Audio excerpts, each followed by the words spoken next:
اعوذ باللہ من الشیطان الرجیم، بسم اللہ الرحمن الرحیم۔ السلام علیکم، کیا حال چال ہے جناب؟ ٹھیک ٹھاک؟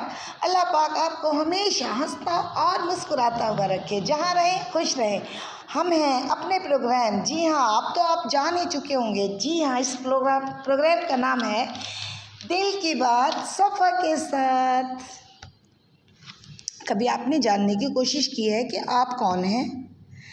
جی وہ والے نہیں جو شناختی کارڈ میں ہوتے ہیں، بلکہ وہ جو آپ ہیں۔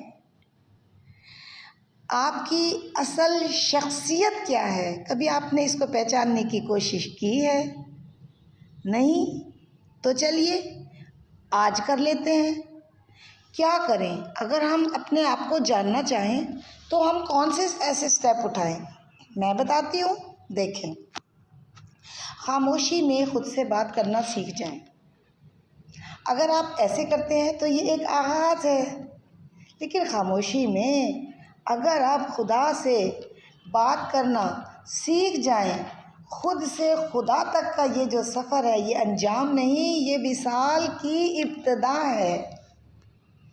انسان جب خود سے بات کرنے لگتا ہے تو وہ خود کو پہچاننے لگتا ہے، مگر جب وہ اس کی خودی خدا سے ہم کلام ہو جاتی ہے تو وہ اپنے مقصد حیات کو پہچان لیتا ہے۔ اپنی خوبی پہچاننے کے لیے اپنے دل کے رد عمل پر غور کیجئے جناب۔ جو کام کرتے وقت آپ کو لگے کہ آپ بہت خوش ہو جاتے ہیں، اطمینان سا مل جاتا ہے، جو عمل آپ کے اندر سے خوشی پیدا کر دیتا ہے، جو چیز دوسروں کے لیے آسانی بنا دیتے ہیں آپ، وہی آپ کی اصل خوبی ہے۔ تو پہچان لیا اپنی خوبی کو۔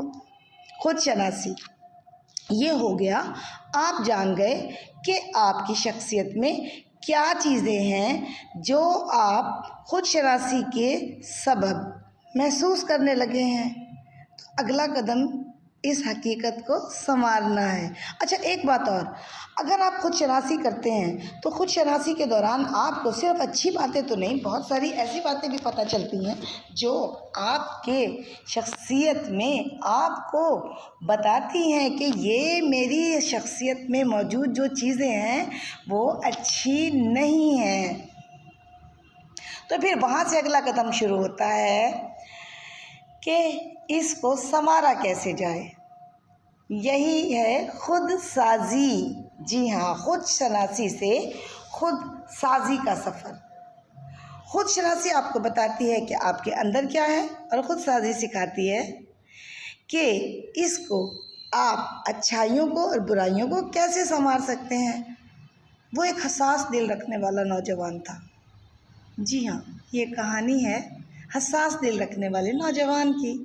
ذرا سی بات پر نہ اس کا دل بھر جاتا تھا، دوسروں کے دکھ دیکھ کر خود بخود ٹوٹ جاتا تھا۔ پہلے اسے لگتا تھا کہ یہ اس کی کمزوری ہے، پھر ایک دن خاموشی میں اس نے خود سے پوچھا، اگر میں اپنا درد اتنا محسوس کر سکتا ہوں تو کیا میں دوسروں کے درد کو محسوس نہیں کر سکتا؟ ان کو بھی تو کرتا ہوں نا۔ تو یہی سوال اس کے اندر روشنی بن گیا۔ بس اسی حساسیت کو لوگوں کے لیے سکون میں بدلنے لگا۔ اس نے ایک چھوٹا سا آن لائن گوشہ بنایا جہاں لوگ اپنے دل کی بات لکھتے۔ ابھی تو آپ لکھ نہیں رہے، لکھنا شروع کریں نا، اور وہ انہیں صرف محسوس کر کے جواب دیتا۔ تب اسے سمجھ آیا، میری حساسیت کمزوری نہیں بلکہ یہ تو اللہ پاک کی بہت بہترین نعمت ہے۔ اللہ نے مجھے ان انسانوں میں جو ہے چنا ہے جو حساس دل رکھتے ہیں۔ خود شناسی نے اسے بتا دیا کہ میرے اندر درد ہے، اور خود شناسی نے سکھا دیا کہ اسی درد سے روشنی کیسے پیدا کرتے ہیں۔ جو دل دوسروں کے دکھ میں رو پڑے وہ کمزور نہیں بلکہ اللہ کے قریب ہوتا ہے، اور جب انسان اللہ کے قریب ہوتا ہے تو بس یہیں سے روشنی کا سفر شروع ہوتا ہے۔